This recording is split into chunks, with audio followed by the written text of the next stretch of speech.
बिस्मिल्लाहिर्रहमानिर्रहीम। अस्सलामुअलैकुम वरहमतुल्लाहि वबरकातुहू। आज की इस वीडियो में मैं अपने तमाम देखने और सुनने वाले भाइयों के लिए, बहनों के लिए रिज़्क के हवाले से एक बहुत ही प्यारा अमल लेकर हाजिर हुआ हूँ। इंशाअल्लाह अल्लाह पाक के फजल व करम से इस अमल को करने के बाद आपकी हर तरह की रिज़्क की कमी पूरी हो जाएगी, बेरोजगारी खत्म हो जाएगी और अल्लाह पाक आपको इतना रिज़्क अता फरमा देंगे कि कभी रिज़्क की कमी महसूस नहीं होगी। लेकिन उससे पहले आप लोगों से गुजारिश है कि चैनल को सब्सक्राइब कर लें और साथ बेल आइकन वाले बटन को लाजमी प्रेस कर लें। नाज़रीन, अल्लाह ताला तमाम मखलूकात का रब है और उन तमाम मखलूकात की परवरिश का अल्लाह ताला ने वादा कर रखा है और वो अपना वादा पूरा भी कर रहा है। हम अपनी खुली आंखों से आए दिन ये मुशाहिदा करते रहते हैं कि मखलूकात में जो अल्लाह ताला के अहकामात की ताबेदारी करता है, अल्लाह उसे भी रोज़ी दे रहा है, और जो अल्लाह पाक के हुक्म की नाफरमानी करता है,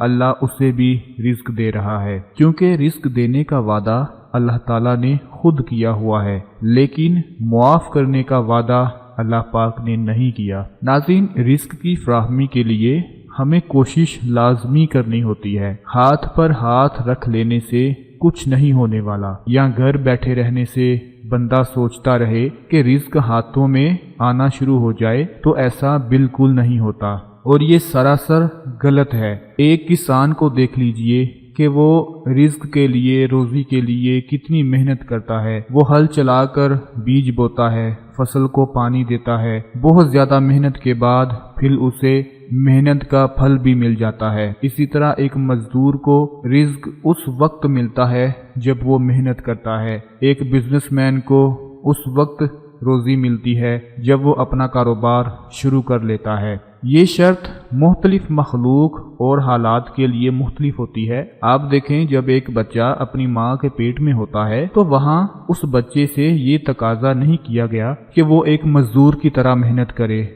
वो एक किसान की तरह मेहनत करे और रोज़ी कमाए। उसका रिज़्क खुद माँ की नाफ के जरिए उसके जिस्म में पहुँच रहा होता है। लेकिन जो ही वो बच्चा माँ के पेट से बाहर आता है तो अब फ्रेम ऑफ रेफरेंस बदल जाता है, अब नाफ को काट दिया जाता है। अब उस बच्चे को रिज़्क की फराहमी माँ के दूध के जरिए की जाती है। गोया अब उस बच्चे को रिज़्क फराहम करने की शराइत बदल जाती हैं। जब बच्चा बड़ा हो जाता है तो अब माँ की छातियों से उसे दूर कर दिया जाता है और अब रिज़्क उसे हाथों के जरिए खाना होता है। अगर एक 12 साल का बच्चा हाथ से खाने से इनकार कर दे और ग़िज़ा की फराहमी का इस तरीके से मुतालबा करे जो माँ के पेट में मैसर था, तो याद रखें वो अपने फ्रेम ऑफ रेफरेंस की शर्त पूरी नहीं कर रहा। यूं वो रिज़्क से महरूम रहेगा। गोया के रिज़्क तो दस्तयाब है, लेकिन उसको हासिल करने के लिए जो शराइत बताई गई हैं उस पर अमल नहीं कर रहा। इसलिए बताने का मकसद सिर्फ ये है कि कोशिश करनी चाहिए, मेहनत करनी चाहिए और जो शराइत बताई गई हैं उस पर अमल करना चाहिए। इंशाअल्लाह वो मालिक